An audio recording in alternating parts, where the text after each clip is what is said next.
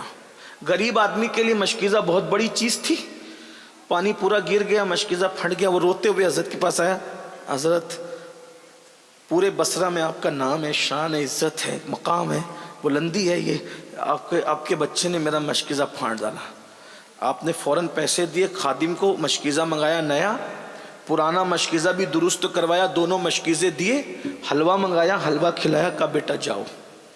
اس نے کہا پرانا بھی درست کر کے دے دیا، نیا بھی دے دیا، حلوہ کیوں؟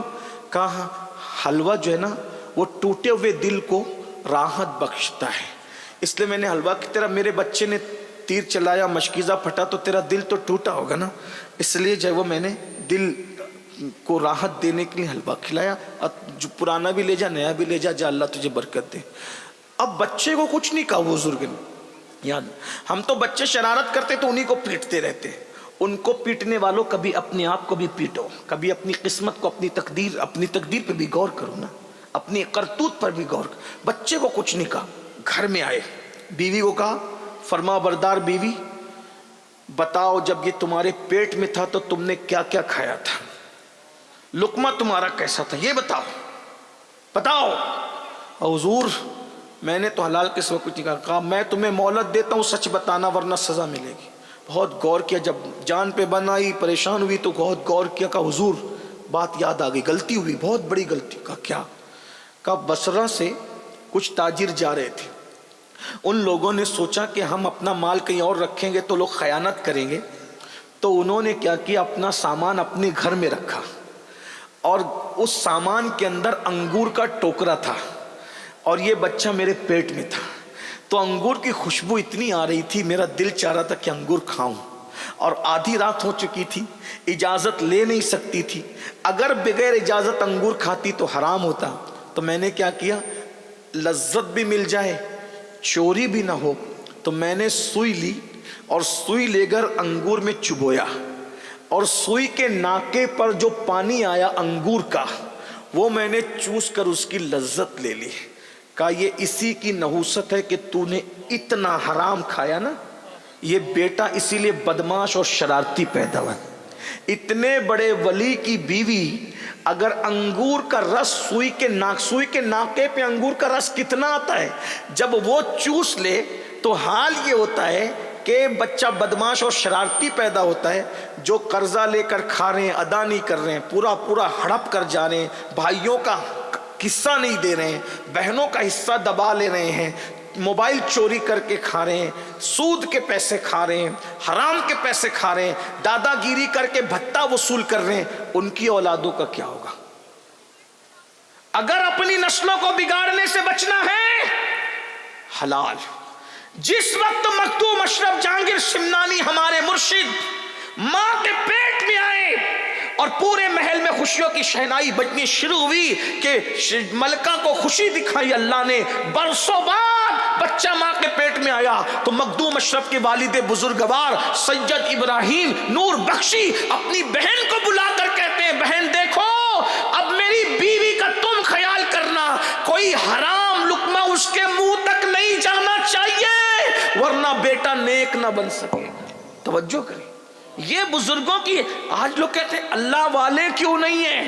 میں نے کہا نماز ہے، روزہ ہے، حج ہے، زکوٰۃ ہے، تلاوت ہے، سب ہے، پھر اللہ والے کیوں نہیں؟ تو یاد رکھیے نماز تو ہے مگر پیٹ میں حلال نہیں، روزہ تو ہے مگر پیٹ میں حلال نہیں ہے، داڑھی تو ہے مگر پیٹ میں حلال نہیں۔ دیکھ لو چیک کر کے اپنا لقمہ کتنا حرام کھا رہے ہو۔ تو فرمایا آواز آئی یہ قسمیں کھاتا تھا اور حرام کھاتا، پھر بولا وہ میں وہاں سے بھاگا، پھر میں نے تیسری قبر کھودی، تو جب میں تیسری قبر پر پہنچا تو میں نے کیا دیکھا، ایک بندہ ایک گدی سے اس کی زبان باہر نکلی ہوئی ہے کتے کی طرح، اور اس کے پورے جسم میں آگ کی کیل ٹھوکی ہوئی ہے، کتے کی طرح زبان لٹکی ہے اور آگ کی کیلیں اس کے جسم میں ٹھوکی ہوئی ہے۔ یہ منظر دیکھ کر کے جیسے میں بھاگنے لگا تو غیب سے آواز آئی یہ نہیں پوچھے گا کہ یہ کون تھا، اس میں بھی 2 گناہ تھے. یہ لوگوں کی غیبت کرتا تھا, چغلی کرتا تھا, اور 2 لوگوں کے درمیان لڑائی لگاتا تھا, جھگڑا لگاتا تھا. اس لیے کتے کی طرح اس کی زبان لٹک گئی اور اس کے پورے جسم میں جہنم کی آگ کی کیلیں ٹھونک دی گئی. یہ قبر ہے. آج بھی لوگ غیبت کرتے ہیں. غیبت مطلب اس کے پیچھے اس کی برائی, اس کے پیچھے اس کی برائی. اور فرمایا الغیبت اشد من الزنا, کہ زنا سے بڑھ کر غیبت ہے. زنا سے برا کام غیبت ہے. اللہ اکبر. اور چغلی ادھر کی ادھر, ادھر کی ادھر. ایک مرتبہ امام اعظم ابو حنیفہ سے کسی نے کہا, ایک معتبر ذرائع سے بات مجھے پتا چلی کہ فلاں نے آپ کے بارے میں ایسا کہا. تو امام اعظم نے ہنس کے کہا, مجھے حیرت ہو رہی ہے, اتنے بڑے عالم ہو, غیبت کرنے والے دنیا میں کب سے معتبر ہو گئے؟ دنیا میں غیبت, کیونکہ جس نے غیبت کی نا تو پھر وہ معتبر ذرائع کیسے ہو گئے؟ اگر آج غیبت اور چغلی ختم ہو جائے, ہمارے گھر کے, محلے کے, ملک کے 90% جھگڑے ختم ہو جائیں گے. امام اعظم فرمایا کرتے تھے, مجھے امید ہے اللہ مجھے بخش دے گا. کا وجہ کہا کہ میں نے پوری زندگی میں کبھی کسی کی غیبت نہیں کی. آج ہم غیبت میں مبتلا ہیں, چغلی میں مبتلا, لڑا رہے, جھگڑا رہے, بھائی بھائی میں لڑائی لگا رہے ہیں, اور اسی طریقے سے جو ہے وہ محلے محلے میں لڑائی لگا رہے ہیں, پیر و مرشد میں اور مریدوں میں لڑائی لگا رہے ہیں, اسی طریقے سے پڑوسی پڑوسی میں لڑائی لگا رہے ہیں, ننن بھاوج میں لڑائی لگا رہے ہیں, ساس بہو میں جھگڑا لگا رہے ہیں, اسی طریقے سے دیورانی جٹھانی میں جھگڑا لگا. یاد رہو, کتے کی طرح زبان لٹکے گی قبر کے اندر اور جسم میں کیلیں ٹھونکی جائے گی. اس پہ میں اب زیادہ نہیں کہتا, چونکہ وقت بھی میرا پورا ہو رہا ہے اور بہت لمبی گفتگو میں نہ کرتے کرتے کر چکا. آخری میں 2 باتیں اور سن لیں, لیکن یہ بات میں آپ کو کہہ دوں, غیبت اور چغلی سے بچو. چغلی, مجھے یہاں ایک پیارا واقعہ یاد آیا امام غزالی کا. امام غزالی سورہ یوسف کی تفسیر میں لکھتے ہیں کہ یوسف علیہ السلام کے بھائیوں نے, بہنیں دھیان سے سنیں, آپ سب بھی سنیں, ہائے اچھے سے سن رہے ہو اور سنو اچھے سے. عورتیں غیبت چغلی زیادہ کرتی. عورتوں کا حال یہ, ہنسنے کی کوئی بات نہیں, یہ کسی دل جلے کی فریاد ہے. 4-6 ملے گی, اس کی خوب برائی کرے گی, اور آخری میں ہٹتے ہٹتے کہے گی اللہ توبہ استغفر اللہ. جان دو بھائی, ان کے اعمال اس کے ساتھ, اپنے اعمال اپنے ساتھ. اپنے تو کسی کی غیبت نہیں کرتے, تو اب تک کیا کر رہی تھی؟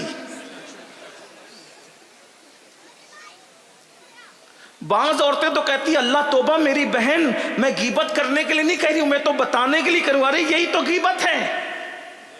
ایسی رابعہ بصری بنتی ہے گناہ کرنے کے بعد بھی کہ جس کی کوئی حد نہیں. اللہ کی پناہ, عورتوں کو دین سیکھنے کی ضرورت زیادہ. ایک عورت اگر دین سیکھ لے, 4 مردوں کے لیے جنت میں جانے کا ذریعہ بن جائے. عورت دین سیکھ لے, باپ کو سنوار سکتی ہے, بھائی کو سنوار سکتی ہے, بیٹے کو سنوار سکتی ہے, شوہر کو سنوار سکتی ہے. اور ہمارے یہاں سب سے زیادہ کمزوری دین کے معاملے میں عورتوں میں ہے. بہرحال, تو یوسف علیہ السلام کے بھائیوں نے یوسف علیہ السلام کو بہت مارا پیٹا اور کنویں میں ڈال دیا, اور بکری کے بچے کو ذبح کیا, اور اس کے خون میں کرتا لت پت کر کے لے کر آئے, اور ساتھ میں ایک بھیڑیا بھی پکڑ لیا. بولے ابا بھائی کو بھیڑیا کھا گیا, اور یہی کمبخت بھیڑیا تھا, اس نے کھایا. حضرت یوسف علیہ السلام کا کرتا حضرت یعقوب علیہ السلام نے دیکھا تو آپ روتے روتے ہنس پڑے, کہنے لگے کتنا ہوشیار تھا نا وہ بھیڑیا, کہ پورا یوسف کھا گیا اور کرتا بھی نہیں پھٹا. انسان کو کھائے گا تو پہلے کرتا پھٹے گا نا, کرتا صحیح سلامت. اور وہ روتے ہوئے آئے, ہم نہ تھے, ہم نہ تھے, ہم نہ تھے. اسی لیے امام غزالی کہتے ہر رونے والے پر اعتماد مت کرنا, کیونکہ یوسف علیہ السلام کے بھائی بھی روتے ہوئے ہی آئے تھے. آپ کہیں گے کیا رونا برا ہے؟ میں نے کہا برا نہیں ہے, رونا برا نہیں ہے. رو یعقوب بھی رہے تھے اور رو بھائی بھی رہے تھے, دونوں کے رونے میں کیا فرق تھا؟ یعقوب کو محبت یوسف رلا رہی تھی اور بھائیوں کو رونا نہیں آ رہا تھا, وہ رونے کی ایکٹنگ کر رہے تھے. تو محرم میں بھی 2 لوگ روتے ہیں, ایک طبقہ رونے کی ایکٹنگ کرتا ہے اور ایک طبقہ محبت حسین میں روتا ہے. تو محبت حسین میں رونا عبادت ہے, لیکن ہم نہ تھے کی ایکٹنگ کرنا یہ خیانت ہے. ایک بات یاد رکھنا، اس لیے ہر ایک کے رونے پر پگھلنے کی ضرورت نہیں ہے. بھائی آئے تھے روتے ہوئے. بہرحال تو حضرت یعقوب علیہ السلام نے کہا بھیڑیا کھا گیا. ہاں یہ بھیڑیا ہے، دیکھو یہ اسی نے کھایا. آپ نے روتے ہوئے کہا او بھیڑیے، میرے اتنے خوبصورت لال کو تو کیسے کھا گیا؟ تو بھیڑیے نے، حضرت یعقوب پیغمبر تھے، نبی تھے نا، ان سے بات کی. اللہ کے نبی، میں بھیڑیا ضرور ہوں لیکن میں نے آپ کے بیٹے یوسف کو نہیں کھایا، کیونکہ مجھے معلوم ہے وہ اللہ کا نبی ہے اور اللہ کے نبی کو کھانا جانوروں پر حرام ہے. جانور اللہ کے نبی کو نہیں کھا سکتا، مٹی اللہ کے نبی کو نہیں کھا سکتی، جانور اللہ کے نبی کو نقصان نہیں پہنچا سکتے. تو اس لیے وہ تو نبی ہے، صدیق ہے، میں کیسے کھا سکتا ہوں؟ میں نے نہیں کھایا. کہا پھر کیا ہوا؟ کہا جو ہوا میری آنکھوں کے سامنے، میں نے سب دیکھا. کہا بتا کیا ہوا؟ میں نہیں بتاؤں گا. بھائی لوگ تو نہیں سن رہے تھے نا یہ سب بات، کیونکہ نبی تھے یعقوب علیہ السلام. حضرت امام غزالی لکھتے ہیں یعقوب علیہ السلام نے کہا جب تیری آنکھ کے سامنے ہوتا کیوں بتاتا نہیں ہے؟ کہا اس لیے نہیں بتاتا کہ یہ چگلی ہو جائے گی، اور چگلی اللہ کو پسند نہیں ہے. میں بھیڑیا ضرور ہوں مگر چگل خور نہیں ہوں. اللہ کو اس بھیڑیا کی ادا اتنی پسند آئی کہ اللہ رب العزت نے یونس علیہ السلام کی مچھلی کو جنت میں داخل کرنا ہے، اصحاب کہف کے کتے کو جنت میں داخل کرنا ہے، تو ساتھ ساتھ حضرت یوسف علیہ السلام کے اس بھیڑیے کو بھی جنت میں داخل کرنا ہے، کیونکہ اس نے غیبت نہیں کی. اگر بھیڑیا چگلی سے بچ جائے تو اللہ بھیڑیے کو جنت عطا کرے، اگر مومن چگلی سے بچ جائے تو اللہ اس کو جنت کیوں نہ عطا فرمائے. چگلی سے بچ نہیں کرنا کسی کی، ادھر کی بات ادھر نہیں کرنا، بہت خراب بات ہے، بہت بری بات ہے. 90% جھگڑے گھر کے ختم ہو جائیں گے. چھوٹے چھوٹے بچوں کو بھی بتاؤ کہ چگلی نہیں کرنا. چوتھی بات کہ جب وہ کہتا ہے کہ میں چوتھی قبر پہ پہنچا تو میں نے دیکھا ایک سنسنی خیز منظر تھا کہ مردے کو آگ میں الٹ پلٹ کر رہے تھے فرشتے. اس کو سمجھانے کے لیے بتاؤں کیسے؟ جیسے مرغی تندوری بھونتے ہیں تو کیسے اس کو پلٹتے ہیں، سمجھانے کے لیے کہہ رہا ہوں، یہ ہنسنے کی کوئی بات نہیں. تو ایسے اس کو مردے کو آگ میں وہ تپا رہے، جہنم کی آگ میں الٹ پلٹ کر رہے تھے اور اس کو آگ کے گوزوں سے مار رہے تھے. مجھ پر اتنی دہشت طاری ہوئی کہ میں برداشت نہ کر سکا اور میں قبرستان سے نکل کر کے بھاگا. تو غیب سے آواز آئی سن لے، یہ وہ کمبخت ہے جو نماز نہیں پڑھتا، اسی لیے اس کو قبر میں آگ پہ، جہنم کی آگ پہ. آپ تو سوچ رہے ادھر کہ مست مزے سے قبر میں سو رہے، مست مزے سے نہیں. اللہ کے رسول علیہ السلام فرماتے ہیں جب بے نمازی مرتا ہے تو اس کی قبر میں اللہ تبارک و تعالیٰ ایک گنجا سانپ مسلط کرتا ہے جس کا نام شجاع الاقرع ہے، اور وہ اس کے جو ناخن ہے وہ لوہے کے، اور وہ جس کو ایک بار ڈسے 1000 سال تک کے اس کے اندر زہر گھومتا رہے اور اس کی ہڈی ٹکڑے ٹکڑے ہو جائے. شجاع الاقرع. اور جب کوئی بے نمازی ہوتا ہے تو وہ اس کو ایک بار نہیں ڈستا، فجر نہیں پڑی تھی تو ظہر تک، ظہر نہیں پڑی تھی تو عصر تک، عصر نہیں پڑی تھی تو مغرب تک، اور مغرب نہیں پڑی تھی تو عشاء تک، اور عشاء نہیں پڑی تھی تو فجر تک اس کو ڈستا رہتا ہے. اور وہ کہتا ہے میرا نام شجاع الاقرع ہے، اے نماز نہ پڑھنے والے، قیامت تک میں تجھے اسی طرح ڈستا رہوں گا. آج ایک وقت کی نماز کے لیے صرف 10 منٹ کا ٹائم لگتا ہے. 10 منٹ کیوں نہیں نکالتے؟ 10 منٹ گیم کے لیے وقت نکالا، فلموں کے لیے وقت نکالا، دوستوں کے لیے وقت نکالا، سب کے لیے. مرتے وقت سب سے زیادہ تکلیف بے نمازی کو ہوتی.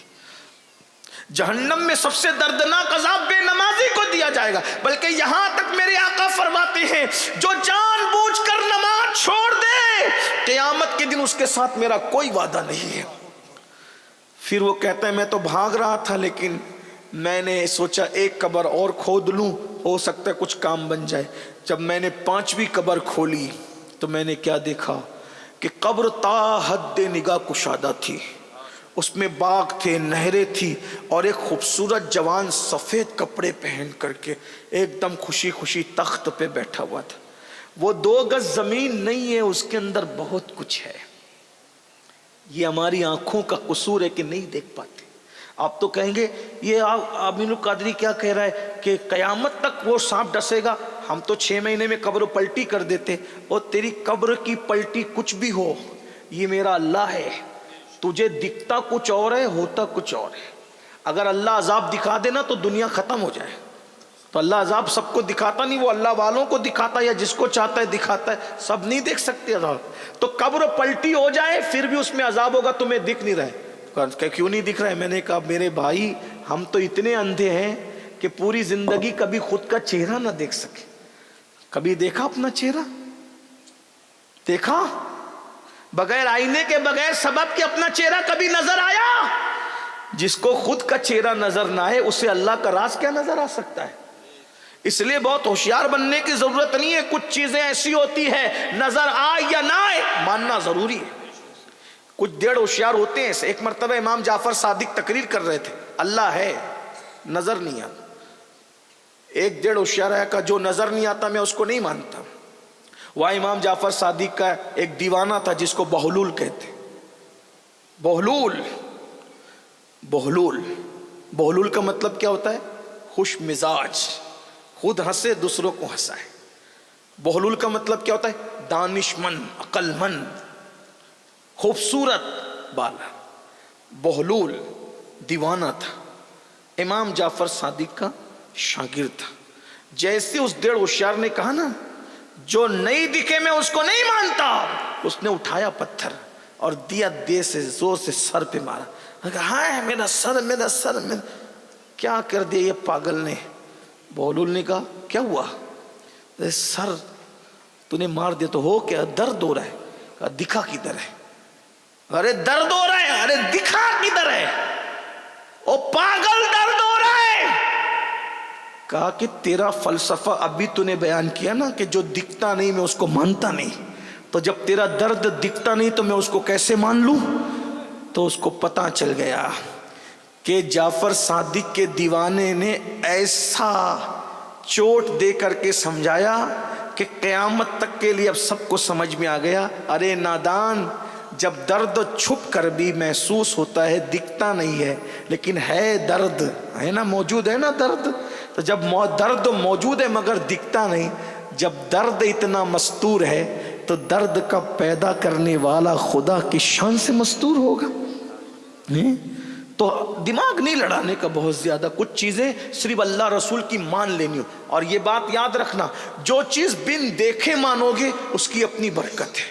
تو بہرحال تو وہ کہتا ہے میں نے 5ویں قبر کھودی تو نہریں تھی، باغات تھے اور بالکل گلستہ کھلا ہوا تھا اور ایک بندہ تخت پہ مزے سے بیٹھا تھا. میں وہ منظر دیکھ کر مسرور ہوا لیکن اس کی ہیبت بھی مجھے جو وہ بھگانے کے لیے آمادہ ہوئی. تو میں ادھر سے بھاگنے لگا تو مجھ سے آواز آئی غیب سے، کہا ارے اس کو نہیں پوچھتا کہ یہ قبر میں اس شان سے کیوں ہے؟ لوگ تو سمجھ رہے کہ 2 گز چھوٹی سی جگہ ہے، کب کروٹ لینے کو جگہ نہیں، لیکن یہاں تو پورا گلستہ کھلا، یہاں تو پوری باغ و بہار ہے. پوچھ اس سے کہ یہ کیوں ہوا؟ تو خود ہی غیب سے آواز آئی، یہ وہ خوش نصیب ہے جس نے جوانی میں اللہ کی بارگاہ میں توبہ کر لی تھی، اس لیے اللہ نے اس کو یہ مقام عطا فرمایا. یہ جوانی میں توبہ کا انعام ہے. بڑھاپے میں تو بھیڑیے بھی سدھر جاتے. جب کسی کے کام نہیں آتے تو پھر ہاتھ میں تسبیح لینا اور بغل میں مصلی، پھر وہ مزہ نہیں رہتا. اگر سدھرنا ہے تو جوانی میں سدھرو، سنورنا ہے تو تاش کے پتے چھوڑ دو، جوا چھوڑ دو، شراب چھوڑ دو، اللہ کی بارگاہ میں توبہ کر لو. کیونکہ حدیث پاک میں آتا ہے اللہ فرماتا ہے جو جوان جوانی میں توبہ کرے میں اس کو اپنا محبوب بندہ بنا لیتا ہوں. ایک حدیث میں یہاں تک آیا کہ جب کوئی بندہ جوانی میں توبہ کرتا ہے تو اللہ 40 دن تک آسمان میں نور کی قندیلیں روشن فرماتا ہے اور فرشتے ایک دوسرے سے کہتے ہیں جوان نے توبہ کی ہے، جوان نے توبہ کی ہے، جوان نے توبہ کی ہے. اس خوشی میں نور کی قندیلیں روشن کی گئی ہے. اور ایک بات یہ بھی یاد رکھنا، جوانی کی توبہ اللہ کا مقبول بندہ بنا دیتی ہے. بات جوانی کی آئی ہے تو تو یہاں تک حدیث پاک میں آیا ہے کہ جو جوان حرام سے بچے، اللہ کی عبادت کرے، اللہ اس کو 70 صدیقوں کا ثواب عطا کرتا ہے اور اللہ اس کو فرشتوں کے مانند قرار دیتا ہے۔ فرمایا جو جوانی میں حرام سے بچے، اللہ فرماتا ہے وہ میرے بعض فرشتوں کے مانند ہے میرے نزدیک۔ اور یہ بھی فرمایا میرا حقیقی بندہ وہی ہے، میرا محبوب بندہ وہی ہے جو جوانی میں توبہ کر۔ جوانی کی توبہ کی بات آئی تو میں آپ سے اب صرف چند منٹ لے کر کے بتاؤں کہ جوانی کی توبہ کیا ہے اور اس کا انعام کیا ہے۔ ایک جوان تھا، اس کا نام عبداللہ تھا، بغداد میں رہتا تھا، خوبصورت بہت تھا، بہت نیک باپ کا بیٹا بھی تھا، نیکی کے آثار اس جوان میں بھی تھے۔ خوبصورتی بہرحال خوبصورتی ہوتی، خوبصورتی بہت بڑا فتنہ ہوتی ہے کبھی کبھی۔ وہ جوان جا رہا تھا، اس نے دیکھا ایک خوبصورت لڑکی ہے، اس سے آنکھیں چار ہو گئی۔ آنکھیں چار ہوئی لڑکی سے کہا تو کتنی خوبصورت ہے، تو مجھ سے ملے گی؟ اس لڑکی نے کہا رات کو ملیں گے۔ اس نے ملنا نہیں تھا، دامن چھڑانے کے لیے تو اس نے بہانہ کر ہی دیا، بہت نیک لڑکی تھی وہ۔ جیسی شام ہوئی، عبداللہ نام کا وہ جوان اس لڑکی کے گھر کے سامنے کھڑا ہو گیا۔ وہ تو قندیلوں کا دور تھا، لائٹ نہیں تھے، چراغوں کا دور تھا۔ کھڑا ہے اس جوان۔ اچانک کان میں اذان کی آواز آئی۔ عبداللہ ایسا جیسا لگتا ہے کسی خواب سے اچانک بیدار ہوا ہو، کسی نے کچوکے دیے، جھٹکا۔ جیسی وہ بیدار ہوا اذان کی آواز سے، اس نے اپنے من ہی من میں کہا عبداللہ مغرب کے بعد سے تو آیا ہے، عشاء کی اذان ہو گئی، اور عشاء کی اذان ہوئی تو وہ لڑکی آئی نہیں، اتنی دیر بعد بھی وہ لڑکی نہیں آئی۔ لیکن جیسی مؤذن نے کہا الصلاۃ خیر من النوم، تو اس کی حیرت کی انتہا نہ رہی۔ میں مغرب سے عشاء تک نہیں کھڑا رہا، میں تو مغرب سے فجر تک کھڑا رہا۔ فجر ہو گئی، وہ ظالم حسن کی ملکہ دھوکہ دے گئی، اس کو نہ آنا تھا نہ وہ آئی۔ اچانک ضمیر نے کچوکے دی، عبداللہ ایک لڑکی کے لیے پوری رات کھڑا رہا، لیکن اس کے عشق میں تجھے پتا بھی نہیں چلا کہ رات کھڑا ہونا کس کو کہتے ہیں۔ ارے نادان، لڑکی کی بجائے اگر تو اللہ کے محبت میں عشق کے حق میں کھڑا ہوتا تو پھر تجھے کیا مرتبہ ملتا۔ بس یہ سوچ کر مسجد کی طرف وہ جوان گیا، خوب رویا، خوب توبہ کی، مولا معاف کر دے، تجھے چھوڑ کے کہیں اور جا رہا تھا، تجھے چھوڑ کے کہیں اور جا رہا تھا، تجھے چھوڑ کے کہیں اور۔ میں اپنے نوجوانوں سے کہتا ہوں، بیٹوں سے بھی، بیٹیوں سے بھی، بہنوں سے بھی اور بھائیوں سے بھی، یہ جوانی دیوانی ہوتی ہے، اس کو کسی لڑکے لڑکی کی محبت میں برباد مت کرو۔ آج نشہ ہو، شراب ہو، خودکشی ہو، یہ ساری چیزیں افیئر کی وجہ سے ہو رہی، زیادہ تر ناجائز تعلقات کی وجہ سے ہو رہی۔ یاد رکھنا، اگر دل ہی لگانا ہے تو اس سے کیوں دل نہیں لگاتے جو اللہ کا محبوب ہے؟ دھوکے بازوں سے کیوں دل لگاتے؟ کیوں کسی کے چکر میں ہو؟ اسلام اس کی اجازت نہیں دیتا۔ وہ نوجوان خوب رویا، خوب رویا، خوب توبہ کی، نماز پڑھی، سورج نکل آیا، اشراق پڑھی، خوب رویا، اللہ کو منایا، چاشت پڑھی، مولا اب کبھی نہیں جاؤں گا اس طرف، گناہ کی طرف نہیں جاؤں گا، برائی کی طرف نہیں جاؤں گا۔ چاشت کے بعد جب سورج چڑھ گیا تو عبداللہ اپنے گھر کی طرف جانے لگا، تو عبداللہ نے کیا دیکھا کہ سر پر بادل سایہ کر رہے۔ مسجد سے بڑے میاں بھی نکلے تھے، تو بڑے میاں کو عبداللہ نے کہا اللہ والے، اے اللہ والے۔ بڑے میاں نے عبداللہ کو کہا اللہ والے، تو کتنا اللہ والے، تیرے سر پہ بادل سگا۔ بابا رات کیسے گزری وہ تو ہم جانتے ہیں، ہم کوئی اللہ والے نہیں ہیں اس اعتبار سے جس اعتبار سے آپ کہہ رہے ہیں، ہم کوئی اللہ کے مقرب نہیں ہیں اس اعتبار سے جس کو اللہ والا کہا جاتا ہے، ہم تو گنہگار ہیں، رات کیسے گزری ہم جانتے ہیں، آپ اللہ والے ہیں بابا۔ بڑے میاں خوش ہو گئے، لیکن جب دونوں کا رستہ بدلا تو بادل کا سایہ عبداللہ کے سر پہ تھا، بڑے میاں کے سر پہ نہیں تھا۔ بعد عبداللہ رو پڑے، روتے کا مولا میں نے توبہ کی تو تو نے میری کتنی عزت بڑھائی کہ بادل میرے سر پہ سایہ کرتا ہے، اب کبھی برائی کی طرف نہیں جاؤں گا، نیک بنوں گا، پوری زندگی تیری راہ میں گزار دوں گا۔ اور جب نیکی بن رہا ہوں تو عالم بن جاؤں، مفتی بن جاؤں، فقی بن جاؤں، کوئی اچھا استاد تلاش کر لوں۔ استاد ڈھونڈنے نکلے، نصیبے نے یاوری کی، اور وہ عبداللہ استاد ڈھونڈتے ڈھونڈتے اس کے دروازے پہ پہنچ گئے جسے دنیا امام الائمہ، سراج الامہ، کاشف الغمہ، کروڑوں اربوں خربوں حنفیوں کے امام اعظم ابو حنیفہ کی شاگردی نصیب ہو گئی۔ اور وہ عبداللہ نے اتنا پڑھا کہ اس عبداللہ کو علم حدیث کی وجہ سے لوگوں نے امیر المومنین فی الحدیث کا، فقہ اتنا پڑھا، امام الفقہا کہا، تصوف اتنا پڑھا، شیخ المشائخ کہا۔ اور اسی عبداللہ کو دنیا عبداللہ ابن مبارک کے نام سے جانتی ہے۔ امام اعظم کہا کرتے تھے اگر قیامت میں اللہ مجھ سے پوچھے گا اے نعمان میرے لیے کیا تحفہ لایا ہے، تو میں عبداللہ ابن مبارک کو پیش کر دوں گا، اسی کے ذریعے میری مغفرت ہو جائے گی۔ دیکھو جوانی کی توبہ نے کہاں تک پہنچایا۔ امام بخاری کے دادا استاد ہیں عبداللہ ابن مبارک، امام اعظم کے شاگرد ہیں یہ، صوفیہ کے بھی استاد ہیں یہ وہ بزرگ ہیں۔ فضیل بن عیاض کا نام سنتے ہیں، اللہ اکبر، ان کے بھی استاد عبداللہ ابن مبارک۔ تو یاد رکھیے جوانی میں توبہ کرو گے اس کا انعام یہ ملے گا۔ بڑھاپے میں ٹھیک ہے توبہ، میں کسی کو مایوس نہیں کرتا، لیکن جوانی میں نیکی کے جذبات بھی جوان ہوتے ہیں، برائیوں کے جذبات بھی جوان ہوتے ہیں۔ آؤ سب مل کے توبہ کریں اللہ کی بارگاہ میں۔ توبہ کرتے ہو؟ پہلے بتاؤ کون کون توبہ کرتا ہے، ہاتھ اٹھا۔ سب کر، ایسے نہیں، اچھے سے اٹھاؤ۔ اچھے کام کے لیے ہاتھ اٹھانا اچھی بات ہے، سب اٹھائے رکھو نا بھائی، زبردستی نہیں ہے، جسے کرنا ہے وہی۔ جو توبہ کرتا ہے وہ اللہ والا بن جائے، اللہ کا محبوب بن جائے۔ مردوں کو کہا تھا لیکن عورتوں کے جذبات کتنے ہیں دیکھیے کہ خواتین نے بھی اٹھایا، اللہ ان کے بھی ہاتھ اٹھانے کی لاجم۔ بولو آج سے توبہ کرتے ہو؟ نماز چھوٹے گی آج سے؟ بولو نماز چھوڑو گے؟ نہیں چھوڑو گے نا انشاءاللہ؟